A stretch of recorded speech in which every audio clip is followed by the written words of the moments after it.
जब मैं 10 साल का था, मेरे पिता की अचानक मृत्यु हो गई। फिर वकील ने मुझसे पूछा कि क्या मैं अपनी माँ के साथ रहना चाहता हूँ या वो 200 मिलियन लेना चाहता हूँ जो मेरे पिता पीछे छोड़ गए थे। अपने पिछले जीवन में मैं रोया और अपनी माँ से विनती करता रहा। आखिर में उसने मेरे पिता की मौत का मुआवजा ले लिया और तुरंत पड़ोसी वोंग से शादी कर ली। ओह नहीं, मेरा मतलब अंकल झाओ से है। मैं उनकी नजरों में एक बोझ बन गया। आखिरकार मैंने खुद को एक निर्माण स्थल पर काम करते करते मार डाला। जब मेरी मौत हुई तब मेरी उम्र सिर्फ 28 साल थी। उस दयनीय और हास्यास्पद जिंदगी को याद करके मुझे एहसास हुआ कि मैं शुरू से आखिर तक पूरी तरह मूर्ख था। अब किस्मत का वही मोड़ फिर से मेरे सामने आ खड़ा हुआ। मेरे सामने खड़ी औरत बारिश में भीगे नाशपाती के फूलों की तरह रो रही थी। पति, तुम हमें छोड़कर कैसे जा सकते हो? हम माँ बेटा अब कैसे जिएंगे? वो दिल दहला देने वाली आवाज में रो रही थी। उसका शरीर मिट्टी की तरह ढीला पड़ चुका था। अगर कोई उसे सहारा न देता तो वो किसी भी पल जमीन पर गिर पड़ती। पिछले जीवन में मैं उसके इस नाटक में फंस गया था। मुझे लगा था कि वो सच में दुख से टूटी हुई है। मुझे लगा था कि वो मेरे बिना जी नहीं सकती, इसलिए मैं भागकर उसके पैरों से लिपट गया था। रोते हुए चिल्लाया था कि मुझे उसके साथ रहना है। और फिर क्या हुआ? उसने वो मुआवजे का पैसा ले लिया जो मेरे पिता अपनी जान देकर छोड़ गए थे। सिर्फ 3 महीनों के भीतर उसने खुशी खुशी दूसरी शादी कर ली, उस आदमी से जिसे वो हमेशा अंकल झाओ कहती थी, जो सपोजिडली हमारी मदद करता था। मेरे पिता की राख भी पूरी तरह ठंडी नहीं हुई थी और वो आदमी हमारे घर में आकर रहने लगा। वो उसी नए बिस्तर पर सोने लगा जिस पर कभी मेरे पिता सोया करते थे और मैं उनके लिए एक अनचाहा अतिरिक्त सामान बन गया। मैं वो बोझ बन गया जिसे वो अपने आसपास नहीं चाहते थे। झाओ चोंग का एक बेटा था जो मुझसे 2 साल बड़ा था। वो मुझे आंखों की किरकिरी समझता था। उस सौतेले बेटे को खुश करने के लिए ली लान मुझे बेरहमी से मारती डांटी थी। मेरे पिता जो पैसा छोड़कर गए थे वो उनके परिवार की ऐशो आराम की पूंजी बन गया। वो मेरे सौतेले भाई का लड़कियों पर रौब झाड़ने और अमीरी दिखाने का साधन बन गया और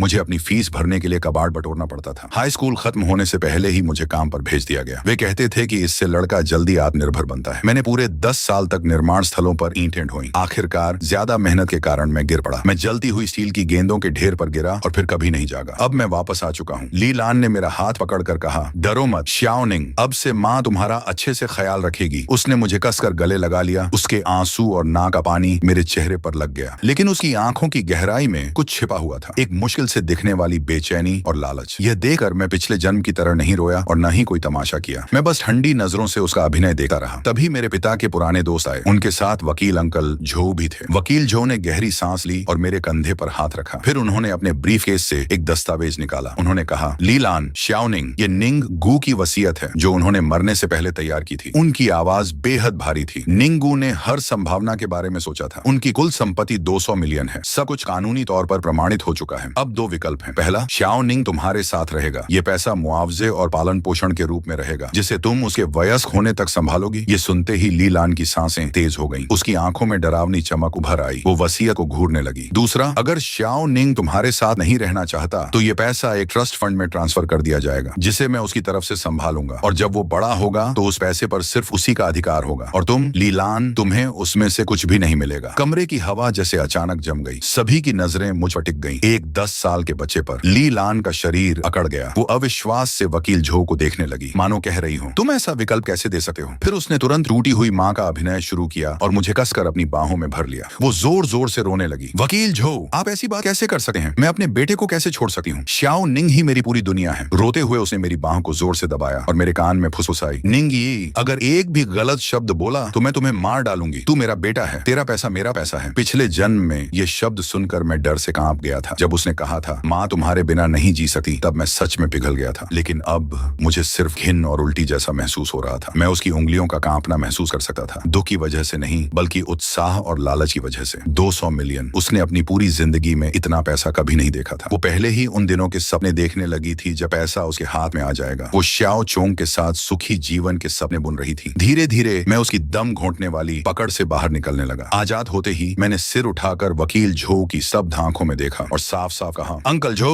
मैं दूसरा विकल्प चुनता हूँ। मैं 200 मिलियन चुनता हूँ। Business district. उसकी कीमत 100 गुना बढ़ चुकी थी। ओल्ड वू धीरे धीरे मेरी इस आराम तलब जिंदगी का आदी हो गया। उसने तो खुद ही उन गैर जरूरी बिजनेस डील्स को छांटना शुरू कर दिया जिनकी कीमत सिर्फ कुछ अरब थी और मैं भी धीरे धीरे बस आराम से जीने वाले रास्ते पर आगे बढ़ता गया। मेरे नाम के नीचे जमा दौलत बर्फ के गोले की तरह लगातार बढ़ती जा रही थी, लेकिन अब नंबर मेरे लिए मायने खो चुके थे। मुझे सिर्फ इस बात की परवाह थी कि मैं खुद को और ज्यादा आरामदायक जिंदगी कैसे दूं। मैं अरबपतियों की दुनिया में एक रहस्यमयी किंवदंती बन चुका था। कोई नहीं जानता था कि मैं कौन हूँ। लोग सिर्फ इतना जानते थे कि एक रहस्यमयी मिस्टर निंग हैं जिनकी दौलत किसी देश के बराबर है, लेकिन वो कभी दिखाई नहीं देते, जैसे कोई ड्रैगन जो सिर्फ अपना सिर दिखाए, पूंछ नहीं। फिर मैं 18 साल का हुआ और एक औरत प्रकट हुई जिसने मेरी शांत और आराम भरी जिंदगी को तोड़ दिया। शियाओ वानशिन, मेरी पूर्व मंगेतर। हमारी सगाई बचपन में ही मेरे दादाजी ने तय कर दी थी, लेकिन पिता के गुजर जाने के बाद हमारा परिवार गिरावट में चला गया और फिर इस शादी की बात किसी ने नहीं उठाई। लेकिन किसी ने उम्मीद नहीं की थी कि पिता द्वारा छोड़ी गई विरासत 10 साल बाद एक विशाल बिजनेस साम्राज्य बन जाएगी। हालांकि मैं जानबूझकर लो प्रोफाइल रहता था, फिर भी निंग परिवार की वापसी ने शियाओ परिवार का ध्यान खींच ही लिया। इसलिए मेरे 18वें जन्मदिन पर ओल्ड मास्टर शियाओ अपनी प्यारी पोती को लेकर आए। बहाना था सालों पुरानी सगाई निभाने का। मैंने पहली बार शियाओ वानशिन को वकील जो के घर के लिविंग रूम में देखा। उसने सफेद रंग का बेहद सुरुचिपूर्ण स्कर्ट सूट पहना हुआ था। उसके लंबे बाल बेहद सलीके से पीछे बंधे हुए थे। चेहरे पर हल्का और नाजुक मेकअप था। वो खूबसूरत थी, लेकिन किसी हिमखंड जैसी ठंडी दूर रहने की चेतावनी देती हुई। वो एक आदर्श स्ट्रॉन्ग करियर वुमन थी, जिसे परिवार के उत्तराधिकारी के रूप में तैयार किया गया था। तार्किक, शक्तिशाली और शांत। कहा जाता था कि 20 साल की उम्र में उसने डबल डॉक्टरेट कर ली थी। 22 की उम्र में उसने फैमिली बिजनेस संभाल लिया। उसके तरीके इतने निर्दयी थे कि बड़े बड़े चालाक बिजनेसमैन भी उससे सावधान रहते थे। उसकी दुनिया में सिर्फ करियर, फायदे और डेटा था। वो भावनाओं को सबसे बेकार कमजोरी मानती थी। उसकी नजर स्कैनर की तरह मेरे ऊपर सिर से पैर तक घूमी, बिना किसी झिझक के जांचती और तिरस्कार करती हुई। उस वक्त मैं अभी अभी जिम से लौटा था। ढीला ट्रैक सूट पहना हुआ था, बाल पसीने से गीले थे। मैं आलस से सोफे पर टिक गया, एक सेब उठाया और आराम से काट लिया। मेरा रवैया साफ तौर पर उसे पसंद नहीं आया। उसने हल्के से भौहें सिकोड़ ली। सुना है तुमने हाई स्कूल के बाद पढ़ाई छोड़ दी? हम पढ़ाई बहुत थकाने वाली होती है। तो अब क्या करते हो? वर्कआउट, खाना बनाना, शराब बनाना और आराम से लेटने का सबसे अच्छा तरीका ढूंढना, मैंने ईमानदारी से जवाब दिया। यांग वानशिन के होंठों पर व्यंग्य भरी मुस्कान उभर आई। तो तुम बस एक निकम्मे अमीरजादे हो, ऐसा कह सकती हो? मैंने बेपरवाही से कंधे उचका दिए। वो ठंडी हंसी हंसी। उसकी आंखों में तिरस्कार और गहरा हो गया। मिंग, ये सीधी बात करते हैं, ये शादी की बात दादाजी का मजाक ही, इसे गंभीरता से लेने की जरूरत नहीं। जो आदमी मुझसे शादी करेगा उसे मेरे बराबर खड़ा होने वाला मजबूत इंसान होना चाहिए, न कि कोई निकम्मा जिसे सिर्फ खाना पीना और मौज करना आता हो। मैंने दिलचस्पी से उसकी तरफ देखा। तो मैं चाहती हूँ कि तुम खुद मेरे दादाजी से बात करके ये सगाई तोड़ दो, उसने आदेश देने वाले लहजे में कहा। मुआवजे के तौर पर मैं तुम्हें पैसे दे सकती हूँ या हमारी कंपनी में कोई आरामदायक नौकरी दिला सकती हूँ। मैं लगभग मुंह का सेब थूक ही देता। मुझे पैसे देगी, नौकरी दिलाएगी? क्या उसे पता भी है कि जिस शियाओ ग्रुप पर उसे इतना गर्व है वो मेरी संपत्ति का एक छोटा हिस्सा भी नहीं? मैंने उसके घमंडी और ऊपर से देखने वाले रवैये को देखा और अचानक मजा आने लगा। पिछली जिंदगी में मुझे उससे आमने सामने मिलने का हक भी नहीं था और इस जिंदगी में वो मेरे सामने बैठी थी, दान देने वाले अंदाज में मुझे मुआवजा ऑफर कर रही थी। मैंने मुंह पोंछा और मुस्कुराकर कहा, ठीक है। शियाओ वानशिन कुछ पल के लिए चौंक गई। शायद उसे उम्मीद नहीं थी कि मैं इतनी आसानी से मान जाऊंगा। तुम्हें क्या मुआवजा चाहिए? उसने फिर वही बर्फीला चेहरा बना लिया। मुझे ना पैसे चाहिए ना कोई पद। मैं उठा और उसके पास जाकर झुक गया, फिर उसके कान में फुसफुसाया। वो पीछे हटना चाहती थी, लेकिन उसका शरीर जैसे जम गया। मेरे दिल को, जो पुनर्जन्म के बाद पत्थर जैसा कठोर हो गया था, उसने धीरे धीरे बदलना शुरू कर दिया। मैं हर दिन बिना रुके वहां जाता था, कभी उसकी बनाई नई मिठाई खाने, कभी उसके हाथ की बनी चाय पीने, लेकिन ज्यादातर समय मैं बस चुपचाप बैठकर उसे काम करते हुए देखता रहता था। वह बहुत व्यस्त रहती थी। पूरी दुकान में सिर्फ वही थी, सामग्री तैयार करना, मिठाइयां बनाना, ग्राहकों को सर्व करना और सफाई करना, सब कुछ वह अकेले करती थी। फिर भी उसने कभी शिकायत नहीं की। उसके चेहरे पर हमेशा संतुष्टि भरी मुस्कान रहती थी। धीरे धीरे मैंने उसकी मदद करना शुरू किया। पहले बर्तन धोने में मदद की, फिर सब्जियां चुनने में। बाद में उसने मुझे अपने पीछे वाले किचन में भी आने दिया ताकि मैं उसे मिठाइयां बनाते देख सकूं। उसका किचन बड़ा नहीं था, लेकिन बेहद साफ और व्यवस्थित था। सारे बर्तन करीने से रखे हुए थे। काम करते समय वह पूरी तरह ध्यान में डूबी रहती थी, जैसे कोई भक्त कलाकार। उसकी पतली उंगलियों को साधारण चीजों को खूबसूरत कला में बदलते देखना अपने आप में सुख था। एक बार मैं उसके लिए आटे की भारी बोरी उठा रहा था। क्योंकि मैं अभी अभी वर्कआउट करके आया था, इसलिए मैंने सिर्फ टाइट जिम टैंक टॉप पहन रखा था। शिन यू चू मेरे पीछे खड़ी होकर मेरी मांसपेशियों को मेहनत से तनते हुए देख रही थी। उसके गाल हल्के लाल हो गए। निंगई, तुम्हारी बॉडी बहुत अच्छी है। मैंने बोरी नीचे रखी, उसकी तरफ मुड़ा और जानबूझकर सीना फुलाकर बोला, छूकर देखना चाहोगी? मुझे लगा वह शर्मा कर भाग जाएगी, लेकिन उसने सच में अपना हाथ बढ़ा दिया। उसकी उंगलियां हल्की ठंडी थीं, जिनसे मीठे चिपचिपे चावल जैसी खुशबू आ रही थी। उसने धीरे से मेरे एब्स को छुआ। कितने सख्त हैं। ऐसा लग रहा था जैसे उसने कोई नई दुनिया खोज ली हो। उसकी आंखें गोल होकर चमक उठी। मेरा शरीर तुरंत तन गया। एक गर्म लहर पेट से सीधा सिर तक दौड़ गई। 2 जिंदगियां जीने के बाद भी पहली बार किसी लड़की ने मुझे इस तरह छेड़ा था। उसकी मासूम और जिज्ञासु शक्ल देकर मुझे समझ नहीं आया कि हंसू या रोऊं। मैंने उसका बेचैन छोटा हाथ पकड़ लिया। उसका हाथ इतना मुलायम था जैसे उसमें हड्डियां ही न हो। मैं उसके कान के पास झुककर धीमी आवाज में बोला। उसका चेहरा तुरंत पके सेब की तरह लाल हो गया। वह जल्दी से हाथ छुड़ाकर पीछे वाले किचन से भाग गई। उसे भागते हुए देखकर मैं खुद को हंसने से रोक नहीं पाया। ये लड़की सच में बहुत प्यारी थी। धीरे धीरे हमारी रोज की मुलाकातों में रिश्ता गुस्सा और गहरा होता गया। हमारे पास बात करने के लिए अनगिनत विषय थे, खाने से लेकर वाइन बनाने तक, कुनकू ओपेरा से लेकर गुजेंग तक। मुझे महसूस हुआ कि वह किसी खजाने जैसी है जो हर दिन मुझे नई खुशियां देती है। वह गुजेंग बजा सकती थी, इंक पेंटिंग बना सकती थी, यहाँ तक कि खुद शराब भी तैयार कर लेती थी। वह मानो प्राचीन समय से आई कोई लड़की थी जिसके अंदर शास्त्रीय आकर्षण भरा हुआ था। मैं हर दिन उससे मिलने का इंतजार करने लगा, उसकी मुस्कान देखने का, उसे मजाक करने का, उसके अनजाने छोटे छोटे हाव भाव देखने का। मैंने सोचना शुरू कर दिया, अगर आने वाले दिनों में वह हर दिन मेरे साथ रहे तो शायद जिंदगी इतनी भी बुरी नहीं होगी। मैंने उसकी डेजर्ट शॉप का एक खास नाम रखा, माई जेड किचन, और उसने मुझे एक निकनेम दिया, लेटे रहने वाला मकान मालिक। वह कहती थी कि मैं दिन भर कुछ नहीं करता, बस किराया लेने आता हूँ और उसकी बनाई सबसे अच्छी मिठाइयां खा जाता हूँ। मुझे पता था कि हमारे बीच सिर्फ एक पतली सी दीवार बची है और उस दीवार को तोड़ने वाला था एक हादसा। उस दिन एक अमीर दूसरी पीढ़ी का लड़का स्पोर्ट्स कार में दुकान पर आया और पहली नजर में ही शिन यूचू पर फिदा हो गया। उसकी बातें बेहद हल्की और बदतमीज थीं। आते ही उसने पूरी दुकान खरीदने और शिन यूचू को अपने साथ चलने का ऑफर दे दिया। शिन यूचू ने साफ मना कर दिया। बेइज्जती से गुस्साए उस अमीर लड़के ने दुकान में हंगामा शुरू कर दिया। उसने कई चीजें तोड़ डाली। उस समय मैं पीछे वाले किचन में नई रेसिपी पर काम कर रहा था। बाहर का शोर सुनकर तुरंत भागा। दुकान बिखरी हुई थी और शिन यूचू का छोटा सा चेहरा डर से सफेद पड़ चुका था। मेरे अंदर अचानक गुस्से की एक भयानक लहर उठी। दोनों जिंदगियों में मैं कभी इतना गुस्सा नहीं हुआ था। मैं शिन यूचू के सामने खड़ा हो गया और ठंडी निगाहों से उस अमीर लड़के को देखा। निकल जाओ, वह घमंड से बोला। तू होता कौन है मेरे काम में दखल देने वाला? मैंने कुछ नहीं कहा, बस फोन निकाला और ओल्ड वू को कॉल लगाया। ओल्ड वू, एक नंबर प्लेट चेक करो, 5 मिनट के अंदर इसकी फैमिली की कंपनी राजधानी से गायब हो जानी चाहिए। वो लड़का पहले तो चौंका, फिर जोर से हंस पड़ा। मुझे डराने की कोशिश कर रहा है? तू समझता क्या है खुद को, किसी फिल्म का हीरो? मैंने उसे शांत निगाहों से देखा, जैसे किसी मरे हुए इंसान को देख रहा हूँ। 3 मिनट भी नहीं बीते थे कि उसका फोन बज उठा। उसने कॉल उठाई और उसके चेहरे की मुस्कान तुरंत जम गई। क्या कंपनी के अकाउंट फ्रीज हो गए? क्या कहा? सारे कॉन्ट्रैक्ट कैंसिल हो गए? उसकी आवाज डर से कांपने लगी। आखिर में वह धड़ाम से घुटनों पर गिर पड़ा। फोन उसके हाथ से छूट गया। वह मेरी तरफ ऐसे देख रहा था जैसे मैं कोई राक्षस हूँ। उसके होंठ कांप रहे थे लेकिन आवाज नहीं निकल रही थी। मैंने शांत स्वर में कहा, अब निकलोगे? वह भागता हुआ बाहर निकल गया, अपनी महंगी स्पोर्ट्स कार तक छोड़ गया। दुकान फिर शांत हो गई। शिन यूचू मुझे हैरानी और प्रशंसा भरी आंखों से देख रही थी। मैं उसकी तरफ मुड़ा। धीरे से उसके चेहरे के आंसू पहुंचे। मैं यहाँ हूँ, डरो मत। इतना कहकर मैंने उसके जवाब का इंतजार नहीं किया। मैं झुका और उसके हल्के ठंडे होंठों को चूम लिया। उसके होंठ उतने ही मुलायम थे जितना मैंने सोचा था। उनमें उस्मान था कैंडी जैसी मिठास थी। पहले वह डरी हुई हिरनी की तरह सख्त हो गई, फिर धीरे धीरे रिलैक्स होकर अनाड़ीपन से जवाब देने लगी। वह चुंबन हल्का और छोटा था लेकिन उसने मेरे दिल को बिजली की तरह झकझोर दिया। बहुत देर बाद मैंने उसे छोड़ा। उसने सिर झुका लिया। उसका चेहरा इतना लाल था जैसे खून टपक पड़ेगा। मैंने उसका चेहरा पकड़कर अपनी आंखों में देखने को मजबूर किया। क्या तुम मेरी गर्लफ्रेंड बनोगी? उसने होंठ काटे। उसकी लंबी पलकें तितली के पंखों की तरह कांप रही थीं। काफी देर बाद उसने मच्छर जैसी धीमी आवाज में कहा, हाँ। मैं बेवकूफों की तरह मुस्कुरा पड़ा। मैंने उसे कसकर अपनी बाहों में भर लिया। ऐसा लग रहा था जैसे 2 जिंदगियां जीने के बाद आखिरकार मुझे पूरी दुनिया मिल गई हो। जब शियाओ वानशिंग ने मुझे शेन यूचू के साथ देखा और देखा कि जिसे वह कभी सबसे ज्यादा कूड़ा समझती थी वही इंसान अब ऐसा बन चुका था जिसकी ओर उसे ऊपर देकर बात करनी पड़ रही थी, तो उसके चेहरे का भाव कितना शानदार होगा। मैं सच में उसका इंतजार कर रहा था। जब छोटी वानशिंग वहां पहुंची, मैं पीछे की रसोई में शेन यूचू के लिए उसके पसंदीदा केकड़े के अंडों वाले सूप डम्पलिंग बना रहा था। मैंने सफेद शेफ कोट पहन रखा था, कमर पर एप्रन बंधा हुआ था और हाथों पर अब भी आटा लगा हुआ था। शेन यूचू एक छोटी बिल्ली की तरह पीछे से मेरी कमर पकड़कर मुझसे लिपटी हुई थी। उसकी ठोड़ी मेरे कंधे पर टिकी थी और वह चोरी चोरी उन केकड़े वाले डम्पलिंग का स्वाद ले रही थी जो मैंने अभी अभी भाप में पकाए थे। साथ ही मुझे निर्देश भी दे रही थी, यहाँ की प्लेट सुंदर नहीं है, फिर से बनाओ। अरे वाह,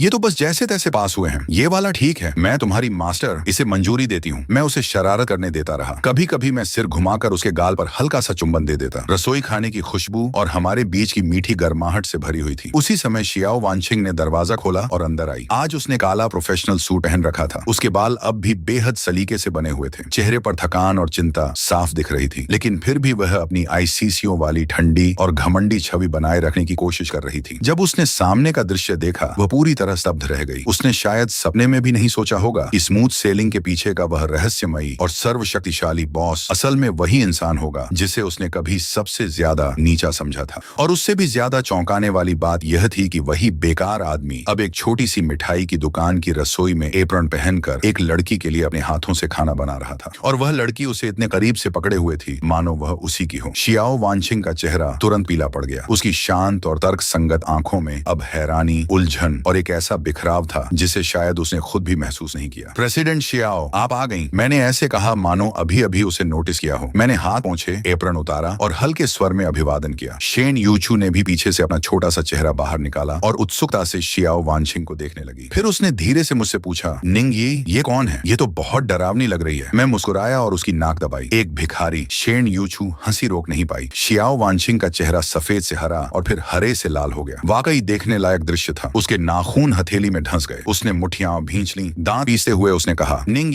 हद मत करो। हद? मैंने भौं उठाई। प्रेसिडेंट शियाओ, अगर मुझे सही याद है तो आपने ही कहा था कि हमारा अब एक दूसरे से कोई संबंध नहीं है, और अब आप खुद मेरे दरवाजे पर आई हैं। अगर भीख मांगने नहीं आई तो फिर किस लिए आई हैं? मैं शेन यूचू को लेकर बाहर वाली मेज पर बैठ गया। मैंने उसके सामने गर्मा गर्म सूप डंपलिंग रख दिए। जल्दी खाओ, अभी ताजा है। फिर मैंने धीरे से शियाओ वानशिंग की ओर देखा और बैठने का इशारा किया। प्रेसिडेंट शियाओ, बैठिए। जो कहना है सीधे कहिए। मेरा रवैया बेहद लापरवाह और ठंडा था, मानो मैं किसी महत्वहीन इंसान से बात कर रहा हूँ। यह उस बिजनेस नेगोशिएशन जैसा बिल्कुल नहीं था जिसकी उसने कल्पना की थी। न कोई तनाव, न कोई शब्दों की लड़ाई, सिर्फ एक तरफा दबदबा, नंगा, हर तरफ से हावी कर देने वाला दबदबा। शियाओ वानशिंग ने गहरी सांस ली और खुद को शांत करने की कोशिश की। उसने बैग से एक मोटी फाइल निकाली और मेरे सामने सरका दी। मिस्टर निंग, यह शियाओ कॉर्पोरेशन की अगले 5 सालों की डेवलपमेंट प्लानिंग है, साथ ही हमारा फाइनेंसिंग प्रस्ताव भी। मुझे उम्मीद है। बस, मैंने हाथ उठाकर उसे रोक दिया। प्रेसिडेंट शियाओ, मुझे लगता है आप कुछ गलत समझ रही हैं। क्या अभी आप मुझसे भीख मांग रही हैं? उल्टा नहीं। मैं कुर्सी पर पीछे टिक गया और धीरे धीरे बोला, मुझे आपकी योजना में कोई दिलचस्पी नहीं है। मैं सिर्फ एक सवाल पूछना चाहता हूँ। मैंने अपने पास बैठी शेन यूचू की ओर इशारा किया, फिर अपनी ओर। क्या तुम्हें लगता है कि हम दोनों एक दूसरे के लिए सही हैं? शियाओ वानशिंग का शरीर अकड़ गया। वह मुझे देखती रही। फिर शेन यूचू को, जो खुशी से छोटे छोटे कौर खा रही थी। उसके होंठ हिले लेकिन आवाज नहीं निकली। एक अच्छा जोड़ा। यह सवाल एक तेज चाकू की तरह था जो सीधे उसके घमंड भरे दिल में उतर गया। उसके सामने बैठा आदमी सुंदर था, अमीर था, उसके पास अपार ताकत और प्रभाव था। फिर भी वह एक साधारण लड़की के लिए अपने हाथों से खाना बना रहा था। उसकी आंखों में जो प्यार था, वैसी नरमी उसने पहले कभी नहीं देखी थी। और वह लड़की साधारण कपड़ों में होने के बावजूद इतनी साफ मुस्कान और चमकती आंखों वाली थी, जैसे प्यार में डूबी हुई खुशी खुद उससे निकल रही हो। वे दोनों साथ बैठे थे, मानो शांत और सुखी जीवन की कोई तस्वीर हो। और वह खुद महंगा सूट पहने, मोटी बिजनेस फाइल पकड़े, यहाँ एक मस्खरे की तरह बैठी थी, उस आदमी की दया की भीख मांगते हुए। कभी वही थी जो घमंड से उसे अपने संसार से बाहर निकल जाने को कहती थी। अब सब कुछ उलट चुका था। पछतावा और व्यंग्य की लहर उसे पूरी तरह निगल गई। उसका घमंड, उसकी तर्क शक्ति इस पल टुकड़ों में टूट चुकी थी। उसने मुश्किल से कहा, आवाज भारी और कांपती हुई थी, तुम दोनों बहुत अच्छे लगते हो साथ, एक बड़े मंच पर अपनी पूरी अभिनय कला दिखाने के लिए। मेरी आंखें उसे ऐसे देख रही थीं जैसे वह कोई मरी हुई चीज हो। मेरी नजर के नीचे लीलान के शरीर में सिहरन दौड़ गई। उसे आखिरकार एहसास हुआ कि उसके सामने खड़ा सुन अब वह इंसान नहीं रहा जिसे वह नियंत्रित कर सके। वह एक शैतान बन चुका था। लीलान आखिरकार उस भारी दबाव को सहन नहीं कर पाई और शर्मिंदगी में वहां से खिसक गई। दुनिया आखिरकार शांत हो गई। निंग यी, शेन यूचू ने चिंता से मेरा हाथ खींचा। क्या वह सच में तुम्हारी माँ है? पहले थी। मैंने उसका हाथ पलटकर थाम लिया, उसे अपने होंठों तक लाया और हल्का सा चूम लिया। अब नहीं, अब से तुम ही मेरा एकमात्र परिवार हो। शेन यूचू ने मेरी तरफ देखा। उसकी आंखों में सहानुभूति के आंसू भर आए। उसने और कोई सवाल नहीं पूछा। वह पंजों के बल खड़ी हुई और मुझे गर्मजोशी से गले लगा लिया। डरो मत, अब से मैं हमेशा तुम्हारे साथ रहूंगी। मैंने उसे अपनी बाहों में भर लिया। मुझे महसूस हुआ कि मेरे पिछले जन्म की छोड़ी हुई अंधेरी परछाइयां धीरे धीरे उसकी धूप जैसी गर्माहट से मिट रही थी। मेरे पास अभी भी वह है, बस वही काफी है। मुझे लगा था कि मेरे डराने के बाद लीलान यहीं रुक जाएगी, लेकिन मैंने उसकी बेशर्मी को कम आंका था। कुछ दिनों बाद अचानक इंटरनेट पर मेरे खिलाफ ढेर सारी गंदी खबरें फैल गईं। रहस्यमयी अरबपति निंगी का असली चेहरा सामने आया। आधुनिक युग का चेन शिन, अमीर उत्तराधिकारी से शादी ठुकराई, गरीब माँ को छोड़ दिया। एक के बाद एक भावुक लेखों में मुझे लालची, एहसान फरामोश और सुंदरता के जाल में फंसा हुआ इंसान दिखाया गया, जबकि लीलान को एक बेचारी त्यागी हुई माँ की तरह पेश किया गया और शेन यूचू उसे वह औरत बताया गया जिसने माँ बेटे के रिश्ते को तोड़ दिया। मेरे और शेन यूचू के सड़क किनारे खाने खाते हुए कुछ चोरी छिपे खींचे गए फोटो भी वायरल कर दिए गए। जनता की राय फट पड़ी। सच न जानने वाले अनगिनत नेटिजन्स उन झूठी कहानियों से भड़क उठे और मेरे खिलाफ पागलपन भरा ऑनलाइन हमला शुरू कर दिया। पहली बार मेरा नाम इस तरह ट्रेंडिंग में आया। कुछ लोग तो हद से भी आगे निकल गए। उन्होंने शेन यूचू की मिठाई की दुकान का पता निकाल लिया, दुकान पर पेंट फेंका और कूड़ा फेंकने लगे। निंग यी, मैंने कुछ नहीं किया। मैं कोई घर तोड़ने वाली औरत नहीं हूँ। मुझे पता है तुम ऐसी नहीं हो। डरो मत, सब मैं संभाल लूंगा। मेरी आंखों में हत्या जैसा इरादा पहले से कहीं ज्यादा गहरा हो गया। लीलान झाओ चोंग, तुमने सच में मुझे गुस्सा दिला दिया। मैं तो बस तुम्हें तुम्हारी हालत पर छोड़ देना चाहता था, लेकिन तुमने उन लोगों को निशाना बनाया जो मेरे लिए सबसे ज्यादा मायने रखते हैं। तो फिर मुझे निर्दयी होने का दोष मत देना। मैंने पुराने वो से जांच करवाई, नतीजे जल्दी सामने आ गए। इस सब के पीछे सच में लीलान और झाओ चोंग ही थे। उन्होंने एक घटिया मार्केटिंग कंपनी को पैसे दिए, नकली फॉलोअर्स खरीदे और पूरा नाटक खुद ही रचा। लेकिन जिसने मुझे और ज्यादा चौंकाया वह था कि इस मामले के पीछे शियाओ वानशिंग की भी परछाई थी। नहीं। हालांकि उसने सीधे हिस्सा नहीं लिया था, लेकिन उसकी कंपनी की पीआर टीम ने इस जनमत युद्ध को भड़काने में मदद की थी। अच्छा, बहुत अच्छा। एक मेरी बेशर्म असली माँ, दूसरी मेरी पूर्व मंगेतर जो कभी मुझे स्वीकार नहीं कर सकी। चूंकि तुम दोनों साथ मिलकर खेलना चाहती हो तो मैं तुम दोनों को साथ में नरक भेजूंगा। मैंने सफाई देने की कोई जल्दी नहीं दिखाई, न ही ट्रेंडिंग टॉपिक्स हटवाए। मैंने जनमत को और भड़कने दिया। मैं चाहता था कि वे जितना ऊंचा चढ़ें उतनी ही जोर से नीचे गिरें। 3 दिन बाद जब पूरे इंटरनेट पर मेरे खिलाफ नफरत अपने चरम पर पहुंच गई, तब मैंने वो प्रेस कॉन्फ्रेंस रखी जो मैंने लीलान के लिए तैयार की थी। स्थान था राजधानी का सबसे आलीशान 7 सितारा होटल, सबसे बड़ा बैंक्वेट हॉल। देश भर के 100 से ज्यादा बड़े मीडिया हाउस बुलाए गए थे। इतना बड़ा आयोजन पहले कभी नहीं हुआ था। लीलान को भी बुलाया गया। उसे शायद लगा कि मैं हार मानने वाला हूँ और उसे पैसे देकर मामला शांत कर दूंगा। उसके चेहरे पर घमंडी मुस्कान थी। शियाओ वानछिंग भी आई। वह एक कोने में चुपचाप बैठ गई, ये देखने के लिए कि मैं हालात कैसे संभालूंगा। मैं एक फिटेड हाथ से बने सूट में था। शेन यूचू का हाथ में मंच पर चढ़ा। वह थोड़ी नर्वस थी। उसकी हथेलियां पसीने से भीगी थी। मैंने उसे मुस्कुरा कर देखा। फ्लैश लाइट पागलों की तरह चमकने लगी। मैंने गला साफ किया और सामने मौजूद अनगिनत माइक्रोफोन और कैमरों की तरफ देखकर अपना पहला वाक्य कहा। सभी को नमस्कार, मैं निंग यी हूँ। आज मैंने आप सबको यहाँ एक कहानी सुनाने के लिए बुलाया है, एक चुनाव की कहानी। मैंने अपनी कहानी तब से सुनानी शुरू की जब मैं 10 साल का था, ठीक वैसे ही जैसे सब हुआ था। मेरे पिता की वसीयत से लेकर लीलान की धमकियों तक और अंत में मेरे फैसले तक। मैं बहुत शांत स्वर में बोल रहा था, जैसे किसी और की कहानी सुना रहा हूँ, लेकिन पूरा हॉल मौत जैसी खामोशी में डूब गया। सभी पत्रकार स्तब्ध थे। शायद उन्होंने कभी उम्मीद नहीं की थी कि सच इतना चौंकाने वाला होगा। लीलान का चेहरा तुरंत सफेद पड़ गया। वह मंच पर चढ़कर बहस करने दौड़ी, लेकिन मेरे लगाए हुए बॉडीगार्ड्स ने उसे मजबूती से रोक लिया। सिर्फ शब्द सबूत नहीं होते। मैंने उंगलियां चटकाई। मेरे पीछे लगी बड़ी स्क्रीन जल उठी और एक रिकॉर्डिंग चलने लगी। वह 10 साल पहले अंतिम संस्कार के समय की रिकॉर्डिंग थी। लीलान की वही धमकी, अगर तूने कुछ गलत कहा तो मैं तुझे मार डालूंगी। तू मेरा बेटा है, तेरा पैसा मेरा पैसा है। आवाज बिल्कुल साफ थी। ये रिकॉर्डिंग लो यीजो ने उस डिवाइस से निकाली थी जो उसने उस समय अपने पास रखा था। मेरे पिता हमेशा शक करने वाले इंसान थे, इसलिए लुओ यीजो ने सबूत संभाल कर रखा था। मैंने उस दिन पूरी बातचीत रिकॉर्ड की थी। कभी नहीं सोचा था कि यह आज काम आएगी। जैसे ही रिकॉर्डिंग चली, पूरा हॉल हिल उठा। सभी कैमरे और रिपोर्टर्स लीलान की तरफ मुड़ गए, जिसका चेहरा राख जैसा पड़ चुका था। वह हिस्टेरिकली चिल्लाई, ये नकली है, एडिट की गई है। मैं मुस्कुराया। नकली? तो यह भी नकली है। स्क्रीन बदल गई। वीडियो चलने लगा। वह मेरे पिता की मौत के 1 महीने बाद का वीडियो था। लीलान और झाओ चोंग एक महंगे रेस्तरां में जाम टकराकर जश्न मना रहे थे। लान, मैंने कहा था ना, वह लड़का बेवकूफ है। वह जरूर तुम्हें चुनेगा। वह मेरा बेटा है। मैं उसे अंदर तक जानती हूँ। जैसे ही हमें वो 200 मिलियन मिलेंगे, हम दुनिया घूमेंगे। हमारे खूबसूरत भविष्य के नाम। चीयर्स। वीडियो में दोनों खुशी से चमक रहे थे। ये वीडियो पुराने वू ने रेस्तरां के सिक्योरिटी फुटेज से खास तरीकों से निकलवाया था। सबूत इतने पक्के थे कि लीलान अब कुछ भी नकार नहीं सकती थी। वह कीचड़ के ढेर की तरह जमीन पर गिर पड़ी। अभी खत्म नहीं हुआ, मैंने ठंडे स्वर में कहा। स्क्रीन पर और सबूत आने लगे। झाओ चोंग के जुए के कर्ज, मेरे पिता की चीजें बेचने के रिकॉर्ड, यहाँ तक कि पड़ोसियों की गवाही भी कि बचपन में वे मेरे साथ कैसा दुर्व्यवहार करते थे। एक एक करके सारे सच सामने आते गए। जिसे दुनिया एक प्यार करने वाली माँ समझ रही थी, वह अब एक विशाल मजाक बन चुकी थी। पूरी प्रेस कॉन्फ्रेंस लीलान की सार्वजनिक सजा बन गई। उसने ऊपर देखा और मेरी बर्फ जैसी ठंडी निगाहों से टकराई। उसके चेहरे का सारा रंग उड़ गया। उसे समझ आ गया था, मैंने उसके खिलाफ युद्ध की घोषणा कर दी है और वह पूरी तरह हार चुकी है। उस रात यह प्रेस कॉन्फ्रेंस हर मीडिया चैनल की सबसे बड़ी खबर बन गई। जनमत तुरंत पलट गया। लीलान और झाओ चोंग सड़क के चूहों की तरह बन गए, जिन्हें हर कोई मारना चाहता था। न सिर्फ नैतिक निंदा, बल्कि कानूनी सजा भी उनका इंतजार कर रही थी। धोखाधड़ी, बाल शोषण, सबूतों की जालसाजी, इतने अपराध की जिंदगी भर जेल में सड़ सकते थे। शियाओ ग्रुप भी इस मामले में फंस गया। उसके शेयर एक रात में 30% गिर गए। कंपनी दिवालिया होने की कगार पर पहुंच गई। शियाओ वानछिंग पागलों की तरह हर किसी से मदद मांग रही थी, लेकिन हर जगह उसे ठुकरा दिया गया। अब उसने भी अकेलेपन और त्यागे जाने का स्वाद छक लिया था। कुछ दिनों बाद मुझे एक अप्रत्याशित कॉल आया। वह शियाओ वानछिंग थी। उसकी आवाज अब ठंडी नहीं थी, उसमें सिर्फ थकान और टूटन थी। निंग ये, अगर मैंने उस समय सगाई नहीं तोड़ी होती तो क्या तुम? नहीं, मैंने बिना झिझक उसे बीच में रोक दिया। शियाओ वानछिंग, तुम कभी मेरी दुनिया में आई ही नहीं और कभी आ भी नहीं सकती थी, क्योंकि तुमने मुझे कभी समझा ही नहीं। तुमने सिर्फ वही देखा जो तुम देखना चाहती थी। तुमने सिर्फ उसी इंसान से प्यार किया जिसे तुमने अपनी कल्पना में बनाया था, जबकि शुरू से अंत तक मैं सिर्फ एक साधारण आदमी बनना चाहता था, जो उस इंसान के लिए खाना बनाए जिसे वह प्यार करता है। फोन के दूसरी तरफ लंबी खामोशी छा गई। फिर बहुत हल्की सी आवाज आई, जैसे किसी का दिल टूट रहा हो। मैं समझ गई, उसने फोन काट दिया। मुझे पता था कि यह औरत अब जिंदगी भर मुझे परेशान नहीं करेगी। शायद वह फिर से अपना बिजनेस साम्राज्य खड़ा कर लेगी, लेकिन उसकी दुनिया में हमेशा एक खाली हिस्सा रहेगा, जिसका नाम होगा खुशी। और मैं अपनी खुशी पहले ही पा चुका था। मैंने फोन बंद किया और रसोई में चला गया। शिन्यू मेरे खरीदे हुए विनी पू एप्रन को बांध रही थी। धीरे धीरे गुनगुनाते हुए अनाड़ी तरीके से पकौड़ियां बनाना सीख रही थी। उसका चेहरा आटे से भरा हुआ था। मुझे देखते ही वह मुस्कुराई। शेफ जल्दी आइए, आज मैं शाही रसोई के मुखिया से 3 तरह की भरावण वाली पकौड़ियां खाना चाहती हूँ। खिड़की से आती धूप उसके प्यारे चेहरे पर पड़ रही थी, गर्म, सुंदर, शांत। मैं उसके पास गया, पीछे से उसे बाहों में भर लिया, उसकी आंटें लगी नाक पर हल्का सा चुंबन दिया, जैसा मेरी रानी चाहे। दौलत आखिरकार बस गुजरते